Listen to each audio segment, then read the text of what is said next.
நேற்று காலையில் எங்கள் எஸ்டிஆர் அசோசியேஷன் குரூப்பில் ஒரு பிடிஎஃப் வந்து இந்த மாதிரி ஒரு ஸ்கெட்சும் வந்து குரூப்பில் போட்டாங்க. நிறைய பேர் நண்பர்கள் அந்த குரூப்பில் இருக்காங்க. அது யார் ஷேர் பண்ணாங்க, அது எப்படி இந்த ஸ்கெட்சு வெளில வந்ததுன்னு தெரியாது. இது என்ன ஸ்கெட்சாக இருக்கும், ஏதாக இருக்கும், இது தெரிஞ்சுக்கலான்ட்டு கலெக்டர் மீட் பண்ணுறதுக்காக நேற்று நாங்கள் வந்து கலெக்டரேட்டுக்கு போனோம். கலெக்டர் சார் வந்து மீட் பண்ண முடியல, அவர் வந்து வெளியில் பிஸியாக இருந்தார்.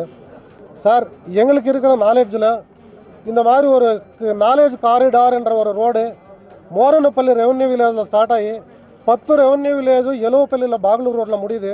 இது சுமார் ஒரு 15 கிலோமீட்டருக்கு இந்த டிஸ்டன்ஸ் இருக்குன்னு என்னோட கேல்குலேஷனு. 1 கிலோமீட்டர் விடத்தில் சென்ட்ரல் ரோடு, ரெண்டாவது பக்கம் 500 மீட்டர் இந்த இதுக்காக எடுத்திருக்காங்க. இந்த மேப் படி எல்லாரோட சர்வே நம்பர் டீட்டெயிலோடு இதில் இருக்குது. இதுக்குள்ளே சுமார் 10 வில்லேஜ் இருக்குது மொத்தமாக இந்த காரிடாருக்குள்ளே. இது வந்து அவங்க வந்து ஒரு இன்டர்நேஷ்னல் லெவலில் இன்ஃப்ராஸ்ட்ரக்சர் எல்லாம் டெவலப் பண்ணும்போது வில்லேஜே காலி பண்ண வேண்டிய சூழ்நிலை வருமானு தெரியல எங்களுக்கு. எல்லாம் பயந்து ஒரு இதோட ரொம்ப கவலையோடு இங்கே ஃபார்மர்ஸ் எல்லாம் இன்றைக்கி கூட்டியிருக்கிறோம்.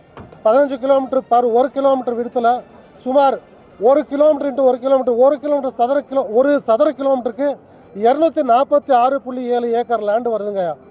இதில் 15 கிலோமீட்டருக்கு அப்ராக்சிமேட்டாக கணக்கு போட்டால் சுமார் 3750 ஏக்கர் லேண்டு வந்து இப்போது இந்த ப்ராஜெக்டுக்காக எடுக்கிற மாதிரி இந்த ப்ரப்போசல் கம்பைன்டு ஸ்கெட்ச் எங்களுக்கு வந்து புரிகிற மாதிரி வெளியில் வந்திருக்கு. எந்த காரணத்தை கொண்டு நாங்கள் லேண்டு வந்து விடுறதுக்கு தயாராக இல்லை. ஏற்கனவே லாஸ்ட்டு சிஎம் அவர்கள் ஸ்டாலின் ஐயா அவர்கள் வந்து ஓசூர் வரும்போது இந்த ஒரு இன்ஃப்ராஸ்ட்ரக்சர், இந்த மாதிரி இன்டர்நேஷ்னல் இன்ஃப்ராஸ்ட்ரக்சர் காரிடார் ரோடு ஒன்று வரப்போகுதுன்ற மாதிரி பேப்பர்லலாம் வந்தது. இந்த டிஸ்ட்ரிக்டில் வருதுன்னு சொன்னாங்க.